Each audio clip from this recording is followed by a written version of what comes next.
Good morning. Good morning, good morning, good morning, Miss Lisa. Good morning. Good morning po. Guys, magandang umaga po. Si Lakambal, tinatago ni Miss Lisa.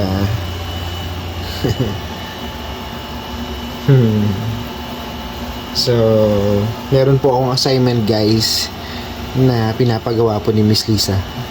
Ano yung gagawin ko, ma'am? Magluluto. Nang? Ginataang tuna. So, yun guys. Ang assignment ko po kay Miss Lisa, magluto daw po ako ng ginataang tuna. So,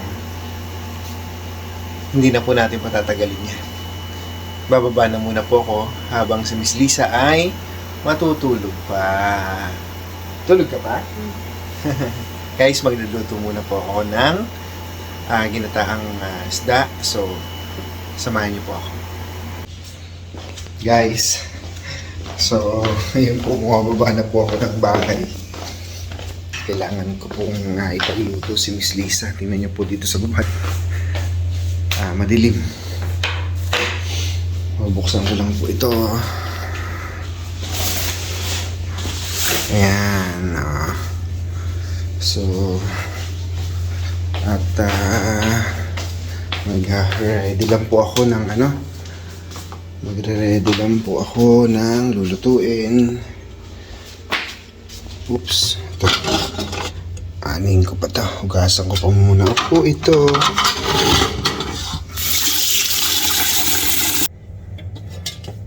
Guys, magsasayang muna po ako.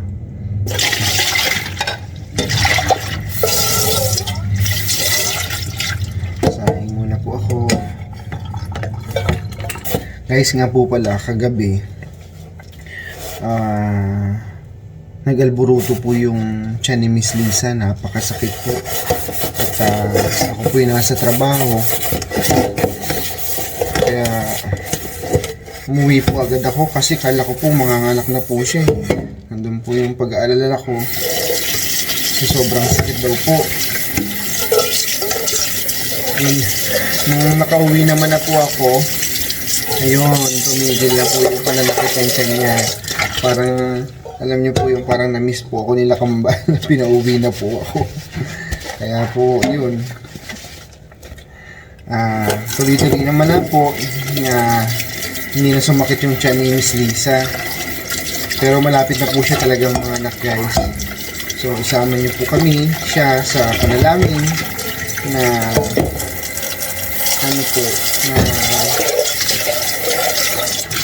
maayos po yung panganganak po ni Miss Lisa guys. Marami pong salamat po sa suporta niyo po sa page po ni Miss Lisa. God bless po. Guys, ito magsasayang muna po ako. Tapos, after nito, magluluto na po ako ng ulam po na gusto ni Miss Lisa. Yung gatang isda po.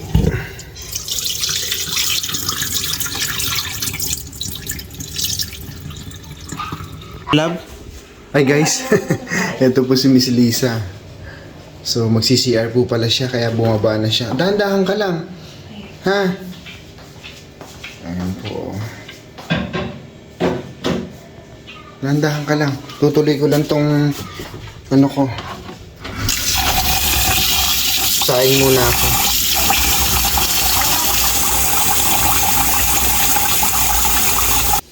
So guys, ito. Tatakpan ko lang po. Tapos, pulasan ko lang po yung gilid. Pati yung ibabaw. Kanin ko lang. Ayan. Tapos lalagay ko na po siya dito sa rice cooker. Sasak lang po natin. Ayan. Tapos, ito naman po yung isda. Papalambutin ko pa po ito. Binili ko po ito sa Balintawak kahapon.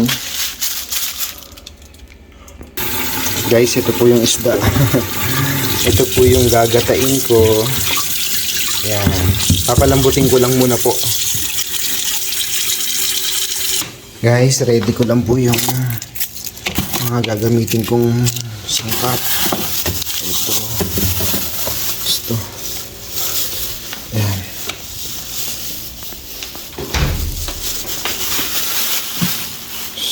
Ito po yung gata. Actually guys, ready na po ready ko na po nalutuin to kasi mga binili ko na po ito kagabi sa Balintawak po. Palambutin ko lang po ito kasi matigas pa siya. So guys, si Miss Lisa, ito po. Hi love, kamusta? Hello, good morning. Masakit pa dyan, ma? Hindi na. Hindi na. Hi ka sa mga... Hey guys, good morning. So guys, buti na lang po, tumigil na po yung pananakit po ng tiyan ni Miss Lisa. So ang gagawin ko guys, igagaya ko na. Igagaya ko na yung mga yan. Sibuyas, bawang, kamatis. Yan po yung... Oops. Ibain natin. Guys, ito po si Miss Lisa. Hanto ka pa? Hindi na. Wala ako. Ba't nakaganyan ka? Hindi ka magagatas? Pagatas. Guys, magagatas na po si Miss Lisa. Tingnan nyo guys, oh. Binili ko po ito sa Balintawak din. Ayan. Lansones. Tapos may suman. Si Miss Lisa yung binibili niya. O, diba? Yan po siya. Hindi maaraw po. Hindi po maaraw ngayon kasi panay ang ulan. Na naman dito sa amin, sa Bulacan. Guys, salamat po sa mga sumusuporta po kay Miss Lisa. Salamat guys. Salamat po. Tambal kong mabait. Good morning, tambal kong mabait. Mabait ko sila eh. Pag makulit, nagalit sila. Good morning, tambal kong mabait. Lagi namin sila.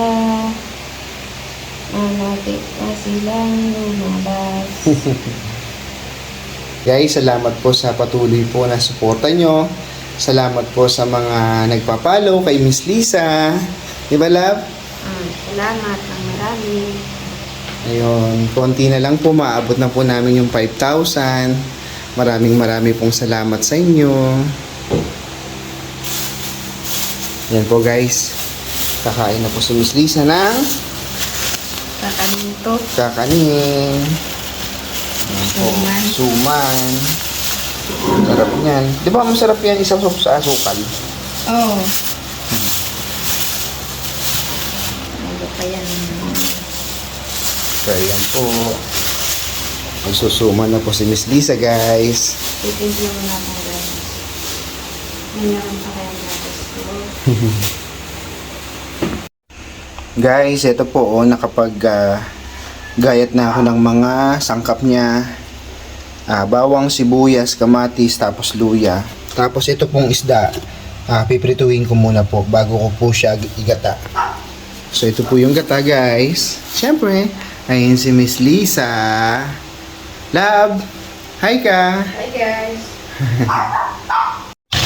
Guys, ito, piniprito ko muna po yung ating pong gagatain.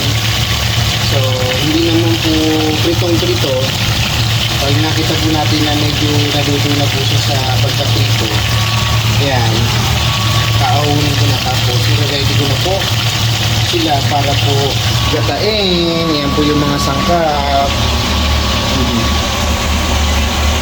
Guys, ito po yung ating pong piniprito. Kaawunin ko na po ito. Tapos tingnan nyo po, yung inugasan ni Miss Lisa, yan po yung isasama natin sa paggagata. Anong tawag niyan? Pechay. Pechay. So, kunin ko muna ito labas.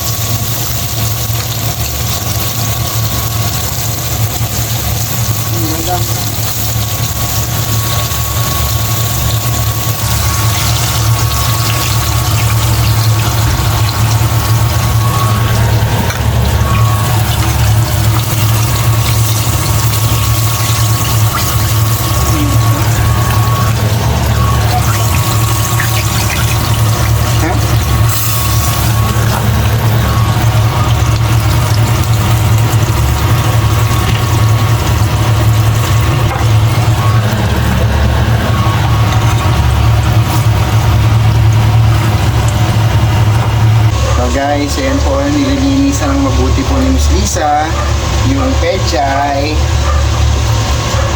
So guys, ito na po yung gata. So nailagay na rin po natin dyan yung sibuyas, kamatis, bawang, luya. Tapos isusunod po natin to. Hintayin lang po natin guys na na kumulo po siya. Tatakpan lang muna po. Guys, tingnan nyo po. Ito po yung ating pong nilutong gata. Ayan, gumukulo na po. Ay, masasarapan po nito si Miss Lisa. Mapaparami po siguro ang kain niya. Ang sarap po nito guys, oh. Tapos po maya-maya ilalagay na po natin yung pechay. Ayan guys, oh. Kulong-kulo na po ang ating pong gata. Ilalagay ko na po itong pechay. Yan. So, dahan-dahanin ko lang po. Sarap na ito. Sarap yan. Madami pong pechay akong binili.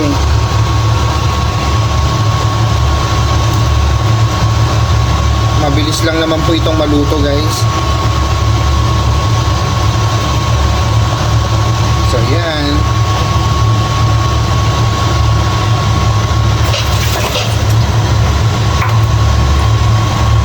So guys, ang style dyan, ganyan lang muna natin. Pero kusa na kasi yung di bang maluluto. So takpan na lang muna natin. Yan po. Hi guys, ayun po, nakapagluto na po kami ng ulam po namin. Tapos nakapagsaing na rin po. Tingnan nyo po si Miss Lisa, oh. Sila kambal. Tingnan nyo po, laki-laki po na dyan na Miss Lisa, oh. Sila kambal ko. Ano masasabi mo sa mga followers natin? Walang sawang pasasalamat. Ayun. Maraming pong salamat sa lahat po ng sumusuporta. Patuloy po namin kayong iniimbitahan na pakifollow po yung FB page po ni Miss Lisa. Maraming pong salamat po sa inyo. God bless po guys. Mag-update po kami ulit maya-maya. Bye!